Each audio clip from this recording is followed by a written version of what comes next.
Continuamos siguiendo a Jesús en el Evangelio de Marcos. Estamos hoy en el capítulo 13 y vamos a leer desde el versículo 1 hasta el 23, aquella porción donde Jesús predice la destrucción del templo. Leamos el versículo 1 hasta el 23. Dice así: Saliendo Jesús del templo, le dijo uno de sus discípulos: Maestro, mira qué piedras y qué edificios. Jesús, respondiendo, le dijo: ¿Ves estos grandes edificios? No quedará piedra sobre piedra que no sea derribada. Y se sentó en el monte de los olivos, frente al templo. Y Pedro, Jacobo, Juan y Andrés le preguntaron por aparte: Dinos, ¿cuándo serán estas cosas? ¿Y qué señal habrá cuando todas estas cosas hayan de cumplirse?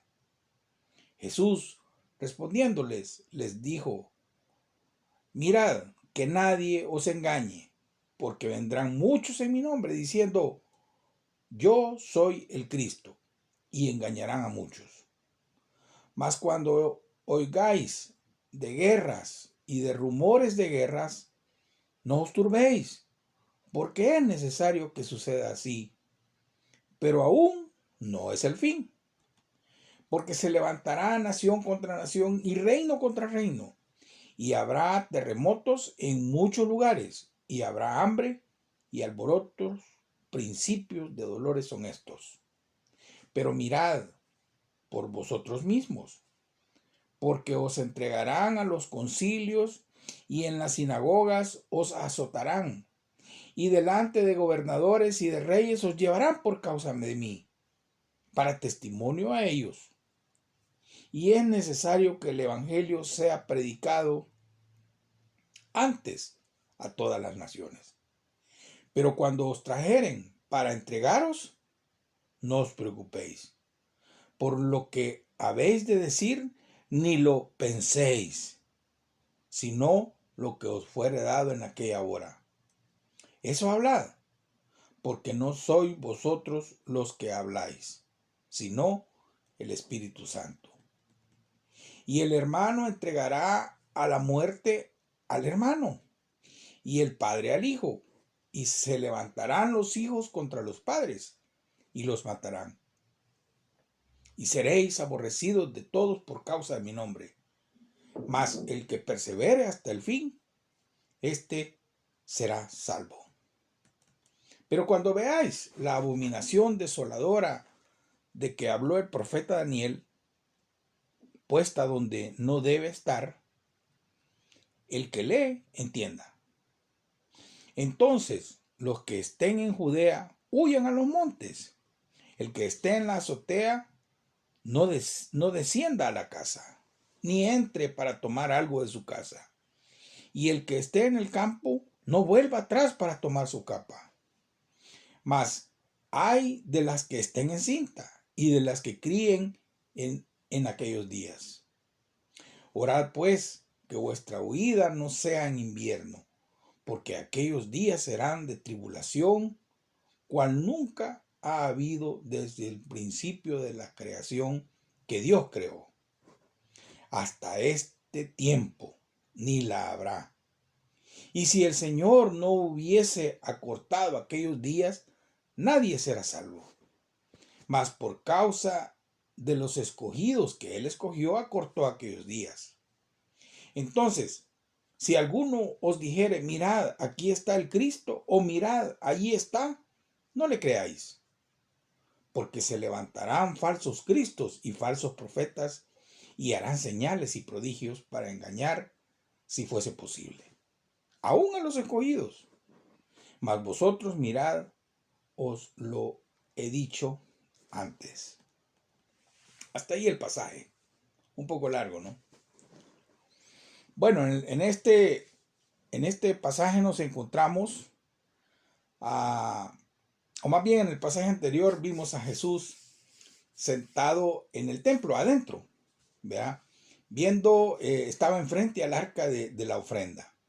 Ahí vio cómo las personas depositaban ofrendas y expresó, si ustedes recuerdan, su admiración por aquella viuda pobre que echó todo lo que tenía. Esta mujer y su acción ha quedado, o más bien han quedado recogidas en la historia bíblica y han servido de inspiración a muchos creyentes. Ahora, al leer este pasaje nos encontramos a Jesús. Está otra vez sentado, pero en esta ocasión se encuentra en el Monte de los Olivos frente al templo.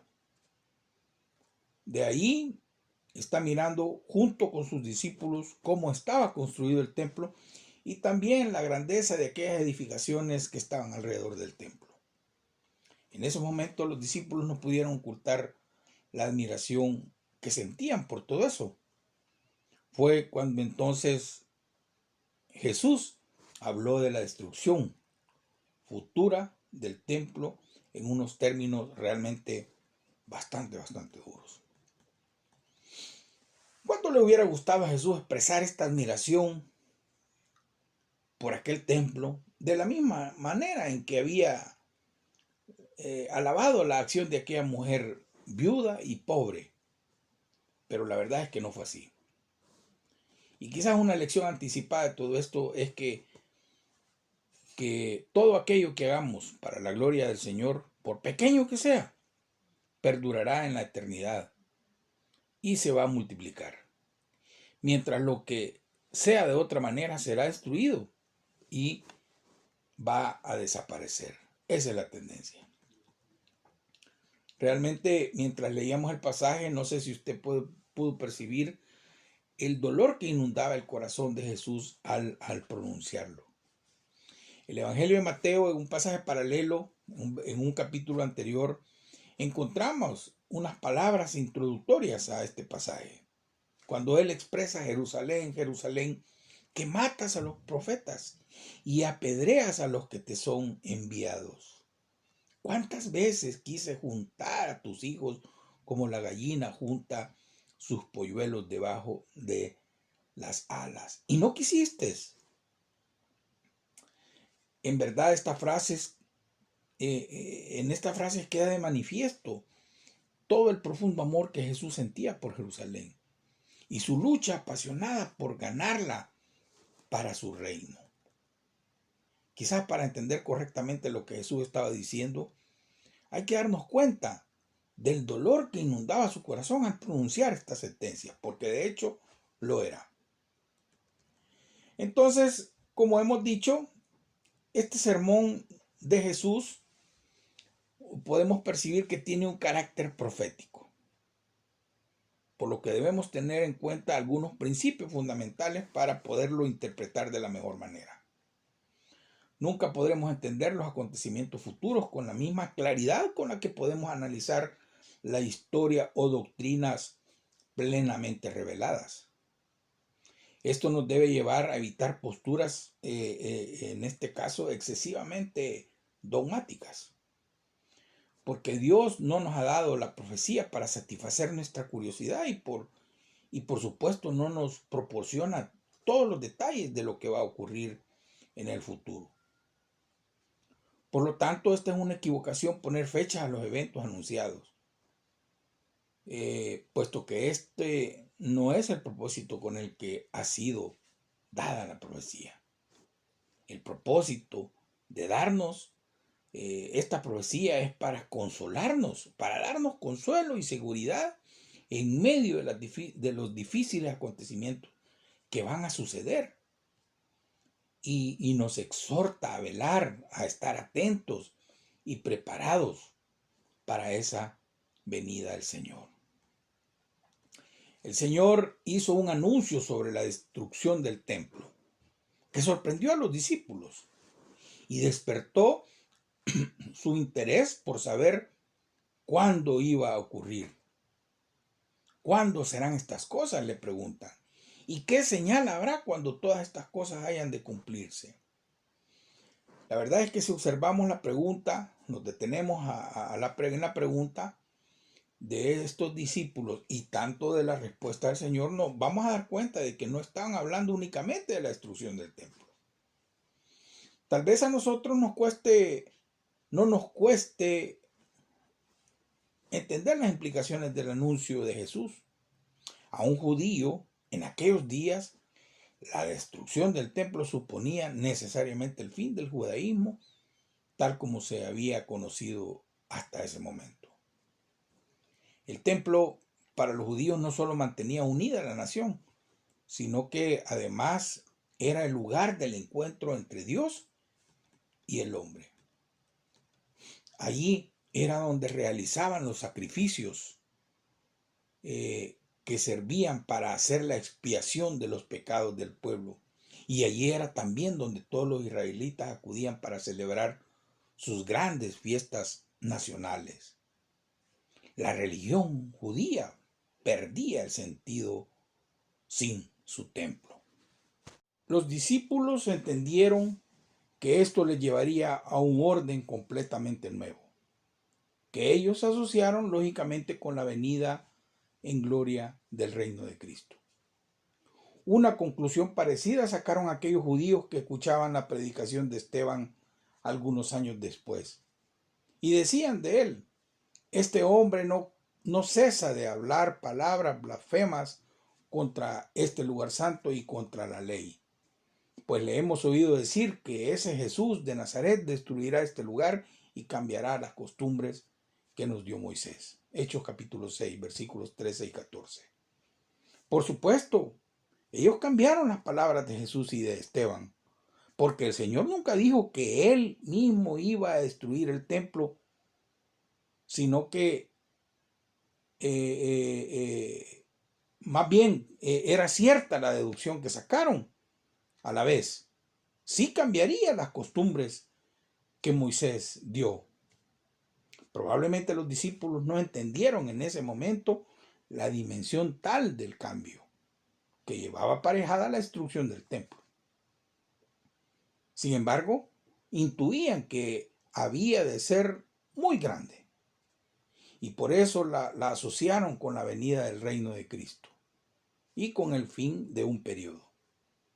Nosotros ahora, con la revelación mucho más completa que el Nuevo Testamento nos da, hemos llegado a entender que todo aquello que anteriormente un israelita encontraba en el templo, ahora lo tenemos en Jesús.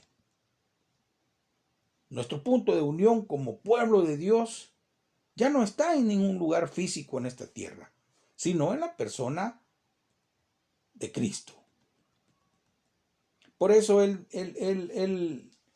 por eso podemos deducir algunas lecciones prácticas. La respuesta de Jesús nos obliga realmente a hacer algunas reflexiones prácticas para todos nosotros. Y es que la verdadera grandeza y hermosura de una iglesia no consiste en sus edificios, sino en la fe y en la santidad de sus miembros. Las personas religiosas se sienten fuertemente atraídas por los templos suntuosos, los grandes edificios, el ambiente que se genera ahí, las alfombras, las butacas, el aire acondicionado, sonido, música, luces. ¿Qué más puedo decir de esto? Pantallas. Todas estas cosas les hacen pensar que son los requisitos para una verdadera religión. Pero no hay que olvidar que únicamente se trata de formas externas que solo tienen que ver con los sentidos, pero no con el corazón. Igualmente no tiene sentido la peregrinación que en otras religiones también se hace. Los discípulos preguntaban: dinos, ¿cuándo serán estas cosas? Y es que ellos sentían la misma curiosidad probable que usted y yo podamos tener sobre el futuro y saber con exactitud algunas fechas en las que iban a ocurrir estas cosas. Pero el anuncio de Jesús solo les proporcionó algunos detalles generales de este periodo que abarcaría hasta su segunda venida, sin adelantarles fecha ni proveerles tampoco un orden cronológico preciso de los acontecimientos. Y les advierte: mirad que nadie os engañe. Jesús les explica cuáles iban a ser las señales que caracterizarían este periodo de tiempo hasta su segunda venida. Pero antes de esto muestra su interés por sus propios discípulos. Porque aunque los acontecimientos futuros sí serían importantes, para él eran mucho más importantes los discípulos. Y también cómo iban a reaccionar ante eso. Más adelante, Jesús les indica a los discípulos que tendrían que atravesar por tiempos difíciles de persecución, que les llevaría a sufrir mucho.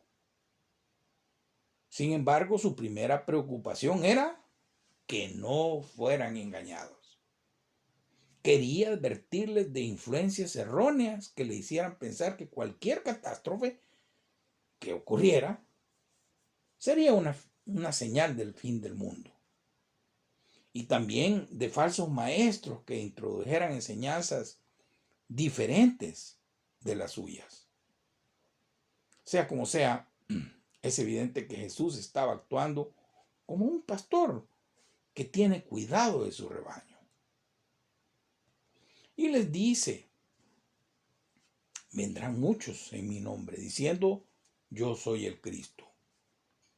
Sí, les advertía de usurpadores que se hacen pasar por Cristo, que al no serlo se convierten en impostores y obviamente en anticristos. Y allí pues pueden ir algunos fundadores de religiones, de falsos maestros, de profetas, que de pronto aparecen, ¿verdad? Apóstoles y todo eso. Les dice que habrán guerras y rumores de guerra. Bueno, nosotros estamos ahorita casi por ver una guerra allá en el área de Rusia, ¿verdad? Hambre, sí, el hambre es una consecuencia inevitable de las guerras, aunque no es la única causa. Terremotos, nosotros sabemos de terremotos. Y les dice algo, miren, principios de dolores son estos. Y es que el Señor les indica con claridad que estas señales marcarían el comienzo del fin. Serían como los primeros dolores que una mujer tiene cuando se pone en labor de parto. En las horas que siguen aumentará su frecuencia e intensidad y entonces se va a producir el nacimiento. Persecuciones. Claro que hay persecuciones hasta el punto. Hasta este punto todas las señales han afectado a todas las personas sin excepción. Pero esta última, esta de las persecuciones, es un punto de sufrimiento adicional exclusivamente de el pueblo de Dios, de los creyentes. Sin embargo, les dice, no sois vosotros los que hablaréis, sino el Espíritu Santo. Y es que cuando el seguidor de Jesús, perseguido, tenga que dar testimonio ante las autoridades, el Señor le promete una gracia especial para ese momento difícil. En su momento, cuando sean juzgados, recibirán la ayuda divina para su defensa por medio del Espíritu Santo. Luego les marca una violencia familiar. Cuando dice el hermano, entregará la muerte al hermano, el padre, también al hijo y toda la cosa. Y luego les dice, seréis aborrecidos de todos por causa de mi nombre. Veamos. El Señor ya había mencionado a las autoridades civiles. Luego menciona a las religiosas. También a la propia familia. Pero ahora añade a todo el mundo en general. Esto es lógico. Si el mundo odia a Cristo, odiará también a sus representantes. Esta ha sido una constante en toda la historia de la iglesia desde que se fundó. Y luego dice, más el que persevere hasta el fin, este será salvo. Mire, esta frase ha creado dificultades en algunos creyentes, en algunos hermanos. Y hay que analizarla con cierto detalle, viendo el contexto. Lo más probable es que esté referido al hecho de que un creyente verdadero, un verdadero seguidor de Jesús, perseverará en la fe hasta el fin de su propia vida, independientemente si vive antes o durante la gran tribulación. Las Escrituras nos enseñan que la perseverancia es una característica de una fe genuina. Para concluir, hermanos, contrariamente a lo que algunos creen, que la situación de este mundo no mejorará a medida que el tiempo pase y que tampoco la predicación del Evangelio dará como resultado la salvación de todo el mundo y el establecimiento del reino de Dios. Mientras esperamos ese momento, debemos preguntarnos si estamos velando y orando tal como el Señor nos lo enseñó. Que el Señor le bendiga, que tenga una semana productiva. Nos escuchamos el próximo lunes.